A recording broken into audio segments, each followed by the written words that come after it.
before. However, we'll see how this actually pans out.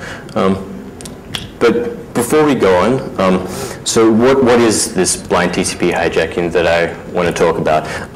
Essentially, we want to be able to inject data into arbitrary TCP connections that we cannot sniff. So they're going across the internet in some place where we haven't compromised a box, but we still want to inject into that connection to, say, compromise a telnet session or similar. So the things we need for this largely are the IP addresses for both machines, the server port where they're connecting to. This is largely predictable if your telnet's probably going to be on port 23, and even if you don't know this, you can sort of usually port scan the sort of server to figure out what port the client's going to be connecting to, and this port is usually fairly static. The things we really sort of need to determine in some kind of attack tool would be the client port, the port the client's connecting to on the server. These are generated in different ways on different operating systems, and the sequence and acknowledgement numbers that are tied to these connections. So, some history of how these things sort of evolved from what I can tell. The sort of earliest attacks were when TCP implementations either always started with some specific sequence number, or had some trivially predictable sequence number, or had like some system-wide sort of starting value. And you didn't need to really know much other than the IPs and ports, because the sequence numbers you could guess in a very small amount of packets and just inject data into TCP connections.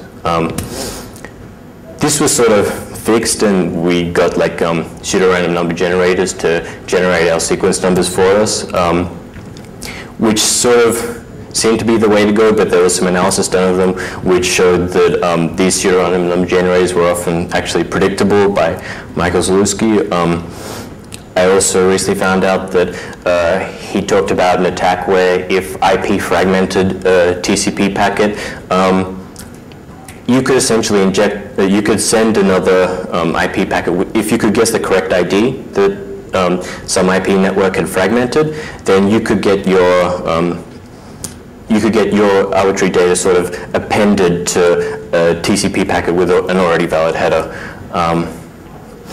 However, I'm not going to really talk about that one, since kind of predicting where things are going to fragment and actually make it happen is kind of a corner case, I'd say, that requires special network layouts, which we can't really just engineer ourselves.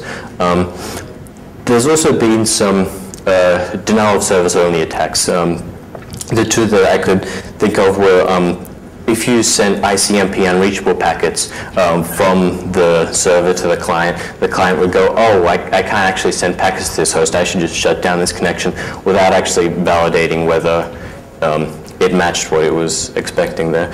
And also this attack, Slipping in the Window by Paul Watson, which we're essentially building on here, where he noted that when you're sending a packet, you only need something within that window size. So instead of needing to guess one sequence number out of like 2 to the 32, you need to guess window size sequence numbers out of 2 to the 32, which ends up being, say on Windows where you have like 64K window sizes fairly typically, it just ends up being 65,000 packets, and you can denial of service any TCP connection. There was also a very lengthy survey paper by like CPNI, which is like Center for Protection of National Infrastructure in the UK, where they talked about a lot of attacks on TCP that had been covered before. However, most of this was denial of service attacks and things. It's like 130 pages of text if you want to read it, but it's not all that fascinating mostly. So the actual attack that the article talked about. If we know of a connection where a client is vulnerable or has these incremental or predictable IP IDs, we can send specially crafted packets to the client or server to get the client to send a packet in one situation when our guess was right or wrong, and not send a packet in the other situation when our guess was wrong or right. And by just checking the IP ID of the client by sort of sending like some kind of packet there and getting a probe back, just like a TCP SYN and getting a SYN-ACK or something, we could determine if the client sent a packet in there, and therefore determine whether we say guess the client, the source port right, or we didn't.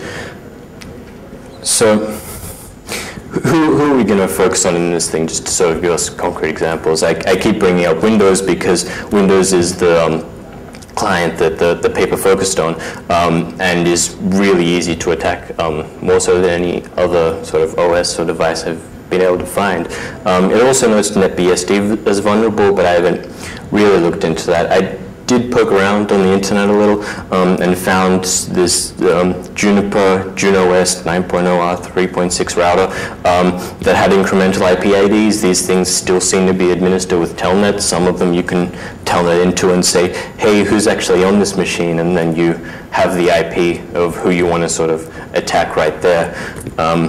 They don't have another requirement, which I'll talk about later, but maybe it'll be possible to attack them anyway. So the first part of the paper talks about determining the source port of a connection. What we want to do, we want to sort of, like I said, generate a scenario where we make a guess, we sample the IP ID of the client, we make a guess, send some packets, then sample again, and by seeing if the IP ID changes or not, we know if we guessed right or wrong.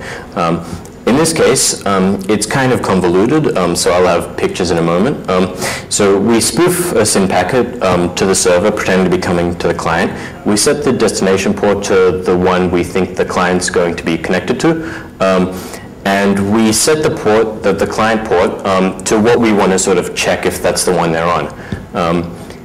If we guess the client port correctly, the server sends back an ACK packet saying, okay, sweet, if we guess it correctly, the server sees the packet, sees it's already part of a connection, but sees that the sequence numbers are wrong.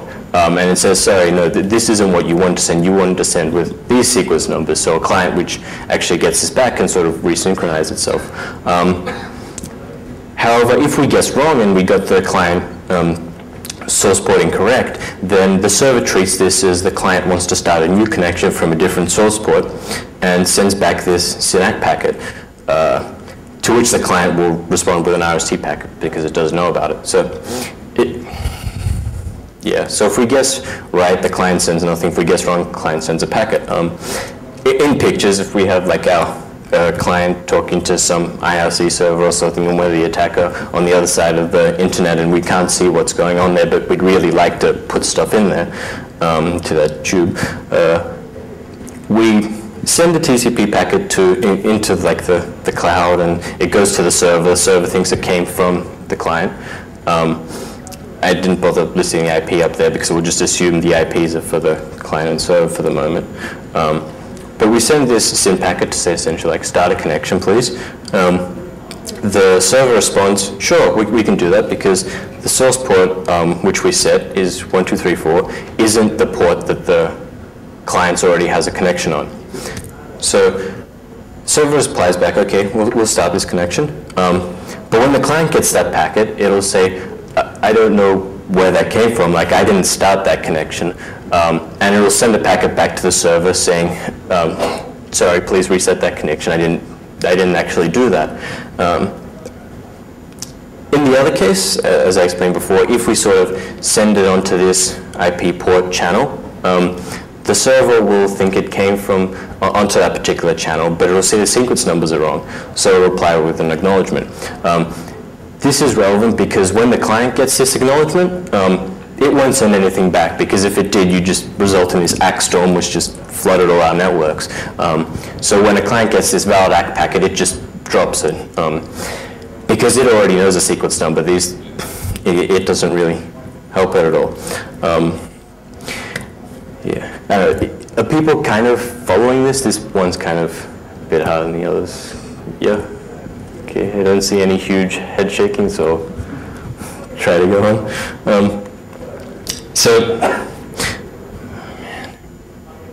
Okay, my fonts are screwed, but all right.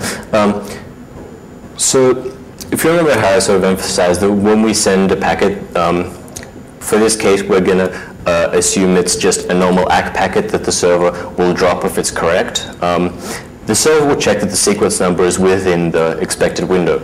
But so to determine more about the